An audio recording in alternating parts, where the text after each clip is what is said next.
कृष्णा। स्वागत है आपका श्री भक्ति ज्ञान में। कार्तिक मास के कृष्ण पक्ष की त्रयोदशी तिथि को रात के समय जब धरती पर दीपों की ज्योति फैलने लगती है, तब एक ऐसा दीप जलाया जाता है जो न केवल अंधकार को मिटाता है बल्कि अकाल मृत्यु के भय को भी दूर करता है। और ये दीप है यम दीप।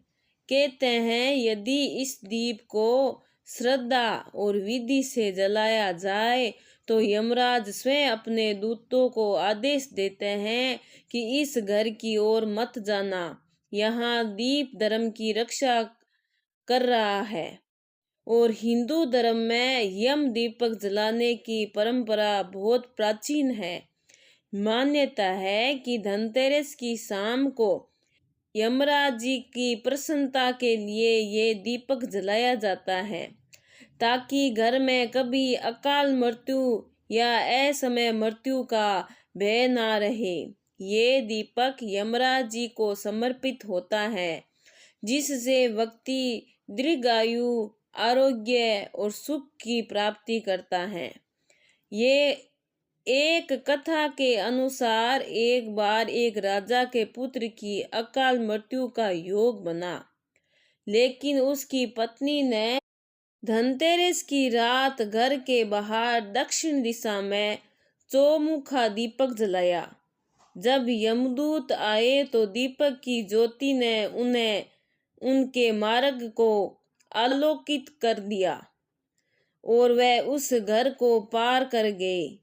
तभी से ऐसी मान्यता है कि जो धनतेरस की रात यम दीपक जलाता है उसे अकाल मृत्यु का भय नहीं रहता। यम दीपक कब जलाना चाहिए? तो यम दीपक धनतेरस की शाम को या कुछ परंपराओं में नरक चतुर्दशी की रात को भी जलाया जाता है। यम दीपक कहाँ जलाना चाहिए? तो यम दीपक घर के मुख्य द्वार के बाहर दक्षिण दिशा की ओर मुंह कर कर, क्योंकि दक्षिण दिशा को यम की दिशा कहा गया है। ये दीपक जलाने के लिए मिट्टी का पुराना बड़ा दीपक ले और पुराना दीपक ना मिले तो आटे से भी आप चौमुखा दीपक बनाकर उसमें 4 बत्तियां लगाकर उसे तेल से भर सकते हैं ताकि वह अधिक समय तक जल सके। चौमुख दीपक का अर्थ होता है ऐसा दीप जिसमें 4 दिशाओं में 4 ज्योतियां हो, 4 बत्तियां हो या और ये चारों दिशाओं प्रतीक होती है। धर्म की ज्योति, अर्थ की ज्योति, काम की ज्योति और मोक्ष की ज्योति। इसके अलावा यम दीपक की ये 4 बत्तियां चारों दिशाओं से अकाल मृत्यु के भय से भी रक्षा करती है। अगर हो सके तो घर की सबसे बुजुर्ग महिला या सबसे बड़ी महिला को यम दीपक जलाना चाहिए। और यम दीपक तभी जलाया जाता है जब परिवार के सभी सदस्य उस रात को घर के अंदर आ जाए। वैसे तो शाम के समय सूर्यास्त के बाद ये दीपक जलाया जाता है।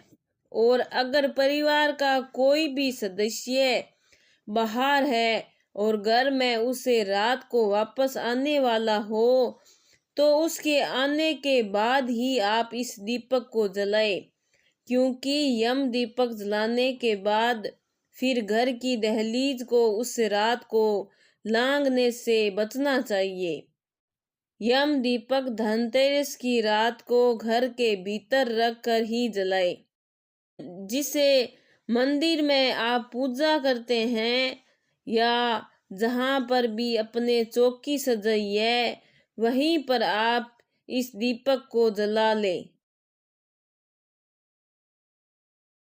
और जलते हुए दीपक को पहले अपने घर के हर कोने में घुमाएं। चारों कोनों में घुमाने के बाद घर के बाहर लेकर आए और घर का मुख्य द्वार जो आपके घर के अंदर जाने वाला मुख्य द्वार हो उसमें बाहर की तरफ दक्षिण दिशा की तरफ मुंह कर यदि संभव हो तो दक्षिण दिशा में ही जलाए। नहीं तो दीपक जलाते समय आप अपना मुख दक्षिण दिशा की तरफ रखें और यम देव से प्रार्थना करें, हे यमराज, हे देव, ये दीपक आपके नाम से जलाया गया है।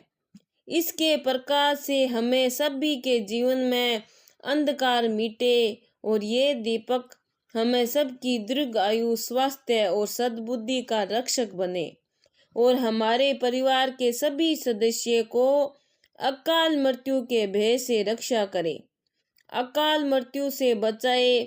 फिर दीपक के नीचे अक्षत का आसन देकर उस दीपक को आप स्थापित करें। उसके अंदर एक कौड़ी या एक सिक्का अवश्य डालें।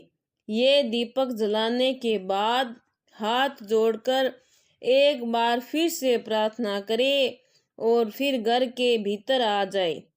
अगले दिन सुबह सुबह जितनी जल्दी हो सके तो ब्रह्म मुहूर्त में या सूर्य उदय से पहले पहले आपको इस दीपक का विसर्जन भी करना होता है। तो विसर्जन में आपको क्या करना है, जितनी भी बत्तियां हैं, मिट्टी का दिया है और उसके नीचे जो भी आपने अक्षत का आसन दिया है या काले तिल भी लोग यम दीपक के अंदर डालते हैं, तो उन सभी का विसर्जन आसपास के किसी चौराहे में या किसी तालाब या पानी वाली जो जगह होती है, बहते जल में आप वहां पर विसर्जन कर सकते हैं। जो एक का सिक्का आपने दिए के अंदर डाला है उसका भी आपको विसर्जन करना होता है। इस सिक्के को जहां तक हो सके किसी चौराहे पर आप डाल दे। इसी तरह से यम दीपक जलाकर उसका अगले दिन विसर्जन किया जाता है। अब आप चाहे धनतेरस को जलाए या नरक चतुर्दशी को, यम दीपक इसी तरह से जलाया जाता है। ये थी आज की जानकारी। अगर आपको मेरी ये कहानी अच्छी लगी है तो लाइक सब्सक्राइब जरूर करें। बहुत बहुत धन्यवाद।